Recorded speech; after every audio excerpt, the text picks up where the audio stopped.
Falando do goleiro inserido no modelo de jogo, o que você vê?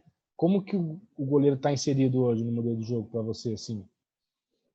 Para mim é no momento que ele já tem funções em todos os momentos do jogo, ele já está inserido, né? A gente tem o hábito, ou as pessoas com um pouquinho menos de entendimento acham que o goleiro inserido é o goleiro que joga com os pés, né? E ele é muito além do que isso, né? Ele muitas vezes sem a bola ele tem grandes funções a ser executadas, né?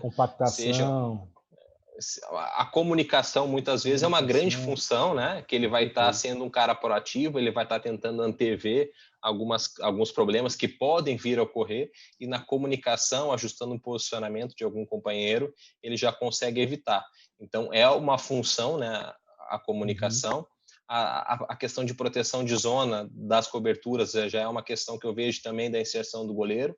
Obviamente, é uma coisa que tem que ser muito bem treinada, e quanto mais realizada, maior a chance de erro. Então, a gente não pode julgar que está errado ou que é arriscado, porque a própria palavra risco, né, para mim, é uma coisa que, bem treinada, ela não é um risco. Acho que pode dar errado. Pode dar, né? Errado, mas tu vai treinar para que aquilo seja o diferencial do teu goleiro, né? A gente vê a nível europeu, a nível mundial, desculpa, os goleiros executarem isso e vão errar também. Jogo com os pés. Eu cito um exemplo agora recente do Courtois, né? Eu acho que pela seleção ele erra um domínio, e pelo Real Madrid eu acho que ele erra uma decisão de passe. Então, no momento que ele começa a participar mais do jogo, obviamente a chance de errar vai ser maior. Só que, claro, obviamente que os erros dos goleiros eles são determinantes dentro de uma partida, né? Muitas vezes ele vai ser o último atleta ali, vai sair um cara a cara, vai estar com o gol livre. Então, eu acho que o equilíbrio, né, e segurança vai ser o primordial para que esse goleiro consiga executar essas, não vou chamar de novas funções, né, mas que execute todas essas funções, que essa função seja o ideal. Tudo tem que ser treinado. Tudo tem que ser treinado. Assim como se treina muito punho, se treina muito entrada, tem que se treinar também o jogo sob pressão ofensivo, tem que se treinar as tomadas de decisões, tem que se treinar as leituras e posicionamento para coberturas. Isso quando o treinador, parte do treinador também, inserir no treinamento, né? O goleiro nesse tipo de trabalho aí já facilita para a gente bastante, que a gente não consegue reproduzir no específico exatamente uma situação de jogo, né? A gente às vezes trabalhando com 3 ou 4 goleiros, e é uma situação totalmente diferente. Nós, preparadores de goleiros, a gente consegue criar alguns norteadores, uns indicadores básicos para aquela função, né? Então, ele vai ter a questão de tática individual, algumas questões de vídeo, né? Ou de uma situação isolada, a gente consegue colocar no treino. Mas o jogo vai envolver as referências de pequena e grande área, vai envolver um adversário que vai estar atacando, uma linha, né? O tamanho de campo oficial. Então, as referências e o contexto de jogo ele tem que estar aplicado para que ele possa treinar essas questões. Eu vejo o treinador hoje, e eu acho que é a função do preparador de goleiro conversar com o treinador, de forma que o goleiro tenha funções no treino, né, que vão ser aplicadas no jogo. Não pode tu cobrar um goleiro que ele execute no jogo algo que ele não tenha treinado. Com certeza. Né? Então, obviamente, se ele está numa questão de profundidade, né? A linha está alta, ele está numa posição, vamos dar um exemplo, em cima do pênalti, a linha está lá no meio de campo.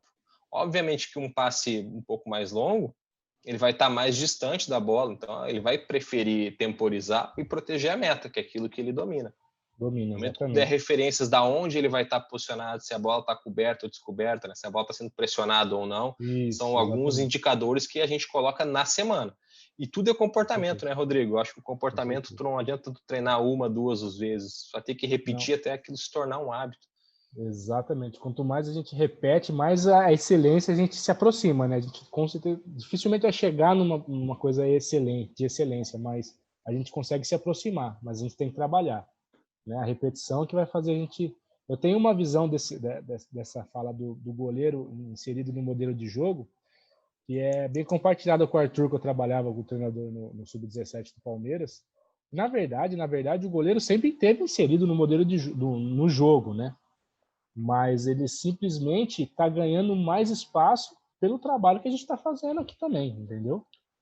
Né? Porque você pega goleiros de antes que saíam, rebatiam e faziam o que hoje o Neuer faz assim, mas sem a técnica, mais na coragem e no talento, né? Aquilo que a gente falou. Mas hoje, com o trabalho da preparação de goleiro, do dia a dia, né? Eu acho que isso está sendo mais notado pelos treinadores e está sendo utilizado mais, né? Nesse sentido, está aparecendo mais. Vejo principalmente pela evolução do preparador de goleiros, de organizar os conteúdos, né, de entender quais são os elementos que envolvem o jogo e colocar isso dentro do treino. A gente já começa, como tu falou, que já se faz há muito tempo muitas coisas. Vou dar um exemplo, um tiro de meta.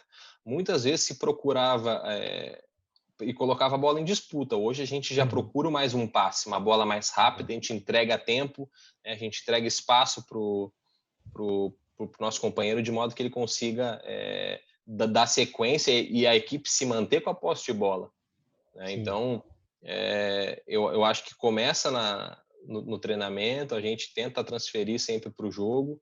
Obviamente vão existir alguns clubes, alguns contextos, melhor dizendo, né, de que vai ser difícil aplicar algumas coisas, né?